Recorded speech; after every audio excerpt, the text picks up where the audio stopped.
इस बार कस्बे में ठंड और भी नुकीली थी।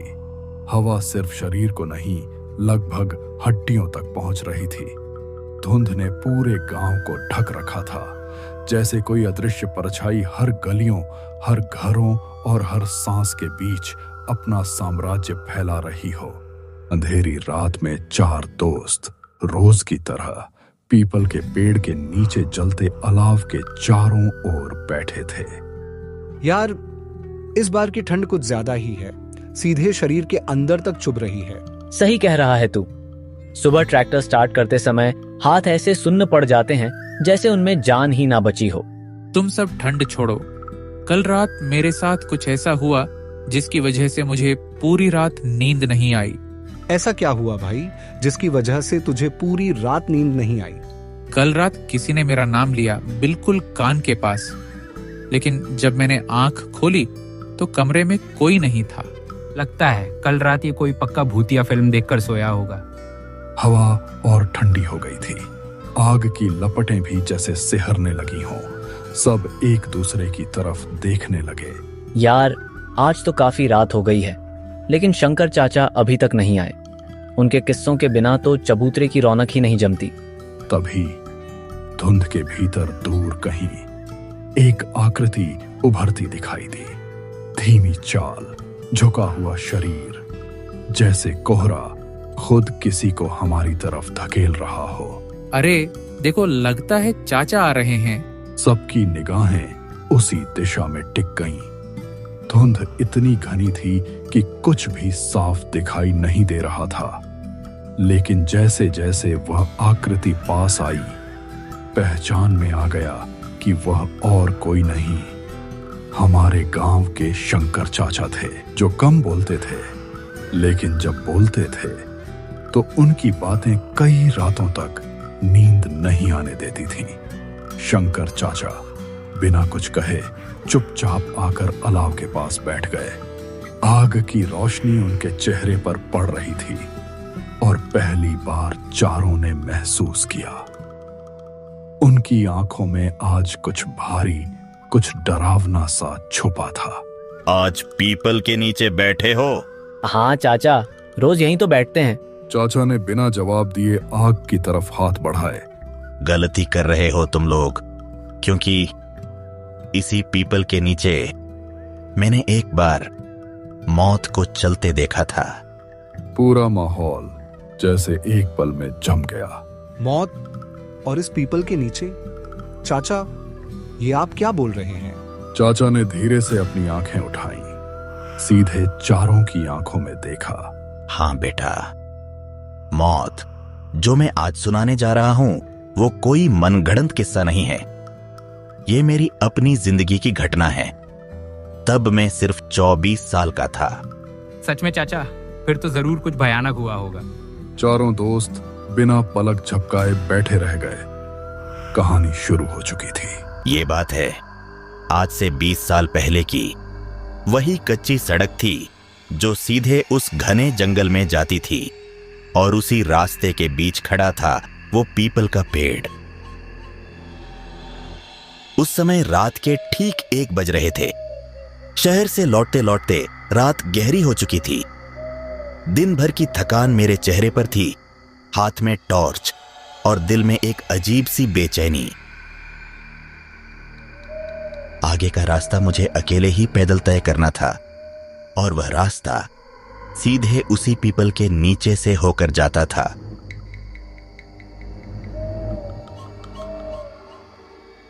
यार, आज फिर से इसी जंगल वाले रास्ते से होकर जाना पड़ेगा। काश आध रात में अपने चचेरे भाई की मौसी के घर ही रुक जाता। वैसे भी गांव वाले कहते हैं कि इस जंगल में रात को अजीब सी आवाजें आती हैं। खैर, इससे पहले कि रात और गहरी हो जाए, मुझे जल्दी से घर की तरफ निकलना होगा। धीरे धीरे मैं उसी रास्ते पर आगे बढ़ा। हर कदम पर धड़कन तेज होती जा रही थी।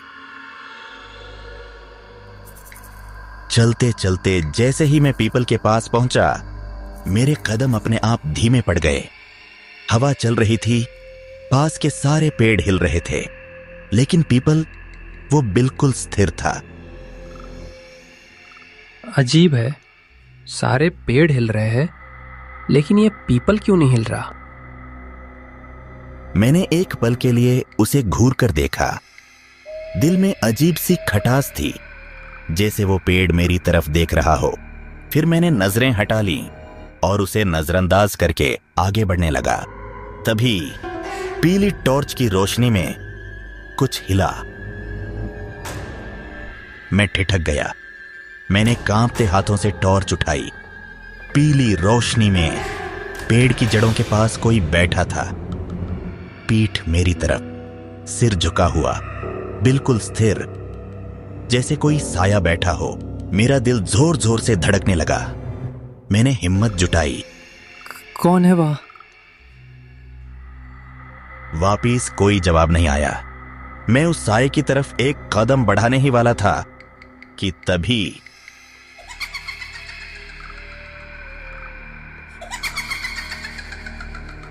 मेरे पूरे शरीर में बिजली सी दौड़ गई। मैंने झटके से पीछे देखा, वहां कोई नहीं था, लेकिन वो हंसी मेरे कान के अंदर गूंज रही थी। मेरी सांस अटक गई। धीरे धीरे मैंने टॉर्च उठाई और आगे देखा। सामने कुछ नहीं था। वह साया जो अभी कुछ पल पहले पेड़ के पास दिख रहा था, गायब हो चुका था। मेरे हाथ कांप रहे थे, लेकिन हिम्मत जुटाकर मैं पीपल की तरफ बढ़ा। हर कदम पर धड़कन तेज होती जा रही थी। जैसे ही मैं पेड़ के बिल्कुल करीब पहुंचा, तभी पेड़ से कुछ नीचे गिरा। लाल रंग की टूटी चूड़ियां और उलझे हुए गीले बालों का गुच्छा। ये देख मेरी रूह कांप उठी। मैंने एक पल भी नहीं सोचा और पूरी ताकत से भाग पड़ा।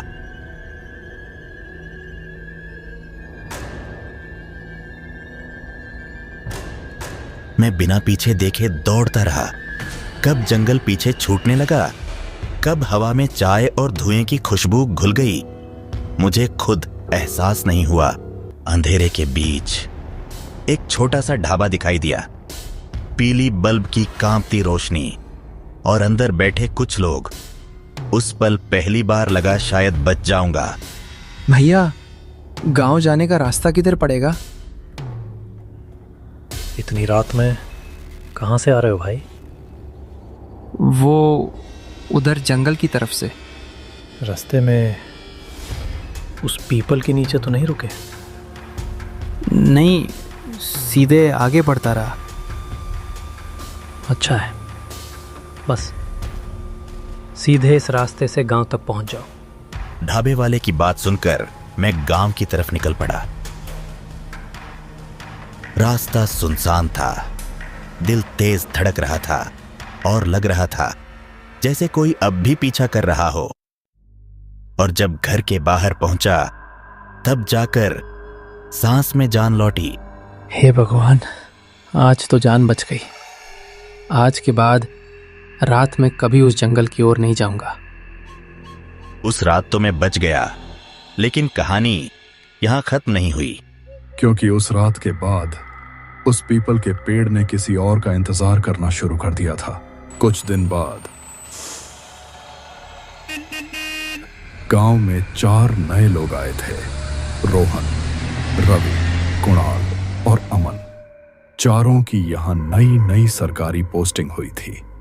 शहर की भीड़ भाड़ छोड़कर अब उन्हें इसी गांव में रहना था। चारों को इस गांव के सरकारी क्वार्टर में रहते हुए करीब 1 महीना हो चुका था और साथ रहते रहते उनकी दोस्ती और भी गहरी हो गई थी। कमरे में चारों बेतरतीब पड़े थे। टेबल पर फाइलें फैली थीं। कोने का बल्ब टिमटिमा रहा था और ठंडी हवा पर्दों को धीरे धीरे हिला रही थी। यार, ये नौकरी भी अजीब है। बस ऑफिस से क्वार्टर और क्वार्टर से ऑफिस। जिंदगी जैसे किसी पिंजरे में फंस गई हो। हाँ, सच में यार। 1 महीना हो गया यहाँ आए हुए, पर इस गांव को ठीक से देखा तक नहीं हमने। देखेंगे कैसे? ऑफिस से लौटते लौटते ही जान निकल जाती है। बस खाना खाओ और सो जाओ। ऐसे तो पूरी पोस्टिंग यहीं खत्म हो जाएगी बिना कुछ देखे। वैसे देखने लायक यहाँ है भी क्या? बस वो जंगल। कौन सा जंगल? गांव के पीछे वाला जंगल, जहां से शाम के बाद कोई नहीं गुजरता। सुना है रात में वहां अजीब आवाजें आती हैं, जैसे कोई अंधेरे में खड़ा किसी को पुकार रहा हो। और सिर्फ आवाजें ही नहीं, कुछ दिखता भी है। क्वार्टर के पास वाले लोग कहते हैं पिछले साल 2 किसानों के लड़के रात में लकड़ी काटने जंगल गए थे। सुबह उनकी कुल्हाड़ियां तो मिल गईं, लेकिन वो दोनों कभी वापस नहीं आए। मतलब सच में गायब हो गए? हाँ, वापस ना तो उनका कोई निशान मिला, ना ही कोई सबूत। हो सकता है भाग गए हों कहीं। वैसे भी गांव वाले हर बात को रहस्य बना देते हैं, पर अगर सच में कुछ है तो देखना तो बनता है। तो फिर देर किस बात की? अभी चलते हैं, देख ही लेते हैं कि इस जंगल में सच में कुछ है या सिर्फ लोगों की कहानियां। पर यार आज तो काफी देर हो चुकी है, लगभग 12 बजने वाले हैं। इतनी रात को जंगल की तरफ जाना ठीक नहीं, और अगर वहां सच में कुछ गलत हुआ है तो इस वक्त वहां जाना समझदारी नहीं होगी। तू भी ना कुणाल, अभी भी इन पुराने जमाने की बातों पर विश्वास करता है?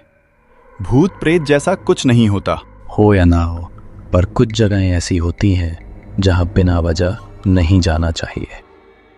हाँ कुणाल, तू सही बोल रहा है। इन दोनों को जाने दे, इतनी रात में तो मेरी सच में फट जाएगी। अच्छा बाबा, तो ऐसा करते हैं, कल दफ्तर से आने के बाद शाम करीब 8 बजे चलेंगे। उस समय न ज्यादा रात होगी न ज्यादा दिन। हाँ, ये सही रहेगा।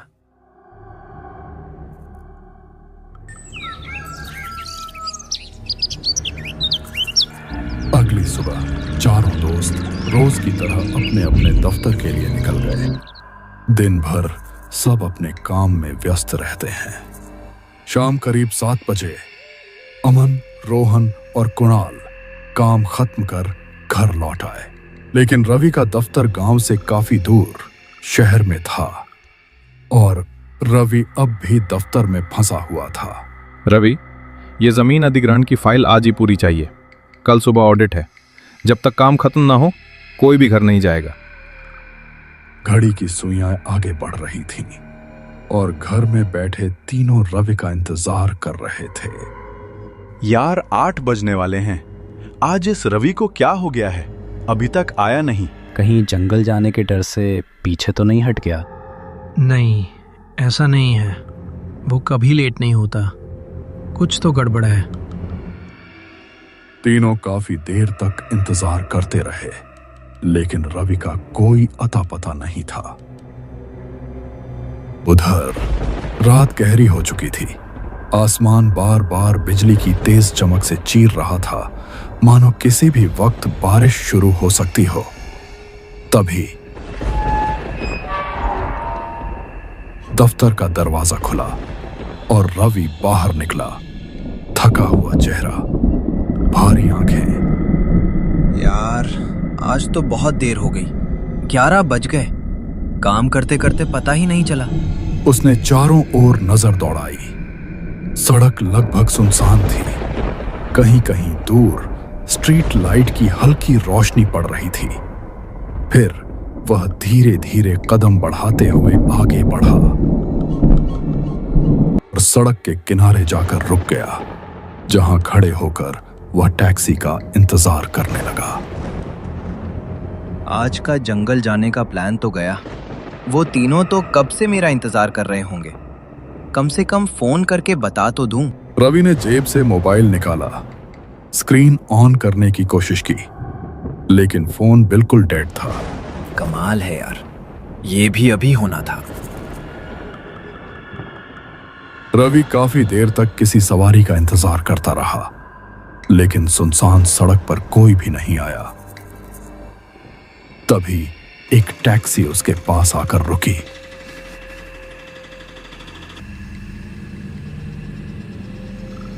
भैया, गांव की तरफ चलोगे क्या? टैक्सी वाला रवि को ऊपर से नीचे तक देखता है, फिर हल्की घबराहट के साथ बोलता है, इतनी रात को गांव की तरफ? नहीं भैया, मैं उस रास्ते पर नहीं जाता। रवि चौंक जाता है। गांव का कि 15 किलोमीटर दूर है और रास्ता सीधे उस जंगल से होकर जाता है। उस जंगल के बारे में मैंने बहुत किस्से सुने हैं। मेरा तो यही कहना है भैया, आज की रात यहीं रुक जाओ, सुबह उजाला होते ही निकल जाना। रात में उस रास्ते पर जाना ठीक नहीं। इतना कहकर टैक्सी वाला गाड़ी स्टार्ट करता है और देखते ही देखते अंधेरे में गायब हो जाता है। रवि वहीं खड़ा रह जाता है, खामोश, उलझा हुआ। ये टैक्सी वाला भी उसी जंगल की बात कर रहा था और गांव वाले भी अजीब अजीब किस्से सुनाते हैं। न जाने क्यों ये लोग उस जंगल से इतना डरते हैं। आखिर इंसानों से बढ़कर डरावनी क्या चीज हो सकती है। वैसे भी आज मुझे अपने दोस्तों के साथ जाना था, लेकिन क्यों न मैं पहले ही देख लूं आखिर क्या है ऐसा इस जंगल में। रवि ने एक लंबी सांस भरी और अंधेरे जंगल की तरफ बढ़ गया। वीरान सड़क पर उसकी परछाई और कदमों की आहट सन्नाटे को चीरती हुई गूंज रही थी, और जब भी बिजली आसमान चीरती, पेड़ों की लंबी टेढ़ी परछाइयां ऐसा लगती जैसे कोई उसका पीछा कर रहा हो। जैसे ही रवि जंगल के भीतर दाखिल हुआ, आसमान से हल्की बूंदें गिरने लगीं। कुछ ही पल में तेज हवाओं के साथ बारिश मूसलाधार हो गई। लो, अब बारिश भी शुरू हो गई। जल्दी कहीं सिर छुपाने की जगह ढूंढनी पड़ेगी।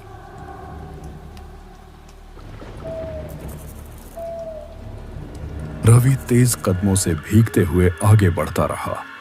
कीचड़, फिसलन और अंधेरे के बीच रास्ता पहचानना मुश्किल होता जा रहा था। कुछ देर भटकने के बाद रवि के कदम अचानक रुक गए।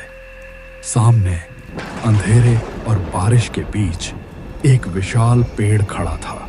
बिजली कड़की और उसी चमक में उसका आकार साफ दिखाई दिया। वही पुराना पीपल। बारिश तेज थी। बाकी सारे पेड़ हवा में बुरी तरह झुक रहे थे, लेकिन वह बिल्कुल स्थिर, जैसे हवा उसे छू भी नहीं रही हो। और सबसे डरावनी बात, उसके नीचे की जमीन बिल्कुल सूखी थी, जैसे बारिश उस जगह को छूने से डर रही हो। जब तक बारिश थम जाए, इसी पीपल के नीचे थोड़ी देर रुक जाता हूं।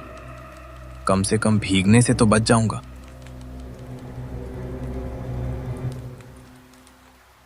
लेकिन अजीब बात है, इतनी तेज बारिश में भी यहां जमीन सूखी क्यों है? रवि कुछ पल उस सूखी मिट्टी को देखता रहा। बारिश चारों ओर थी, लेकिन उसके आसपास जैसे कोई अदृश्य घेरा बना हुआ था। वह जड़ों के पास बैठ गया। पेड़ के पत्तों से कभी कभी बूंदें टपक रही थीं, जैसे पेड़ खुद रो रहा हो। तभी उसकी नजर मिट्टी के बीच किसी चमक पर पड़ी। आधी दबी हुई एक पुरानी कांच की बोतल। वह धीरे से उसे उठाता है। कांच बर्फ की तरह ठंडा था। उस पर उकेरे हुए अजीब चिन्ह, जिन्हें वह पहचान नहीं पा रहा था। अजीब है, ये बोतल यहाँ इतनी पुरानी लग रही है, फिर भी ऐसा क्यों लग रहा है जैसे अभी अभी यहाँ रखी गई हो। नहीं, इसे छूना ठीक नहीं।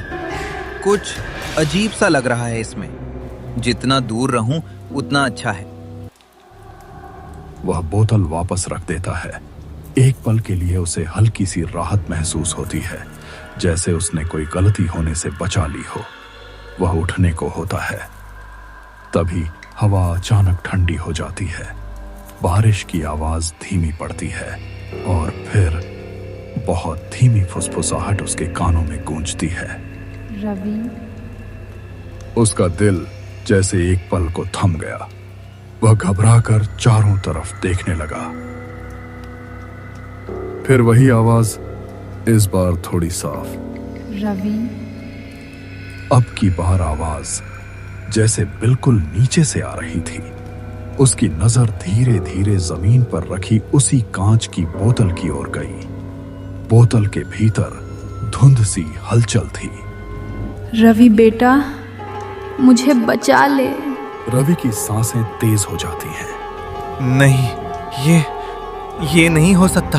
वो आवाज बिल्कुल उसकी मां जैसी थी। वही लहजा, वही टूटन, जिसे वह 10 साल पहले श्मशान में छोड़ आया था। आवाज फिर आई, टूटी हुई, रोती हुई, उसी बोतल के भीतर से। मैं मरी नहीं हूं बेटा, मैं इसी बोतल में हूं, मुझे आजाद कर दें। रवि के हाथ कांपने लगे। नहीं, ये मेरा वहम है। माँ को गए हुए तो 10 साल हो गए हैं।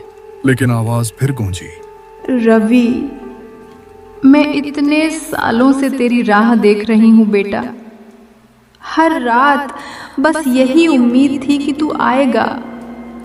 क्या तू अपनी माँ को यूं ही अंधेरी कैद में छोड़ देगा?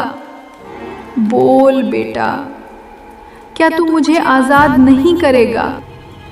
रवि की आंखें भर आईं। दिमाग कह रहा था भाग जा, लेकिन दिल पुकार रहा था माँ। अगर सच में आप हो तो मैं आपको कैद में नहीं रहने दूंगा माँ। आखिरकार उसने बोतल उठाई और ढक्कन खोल दिया।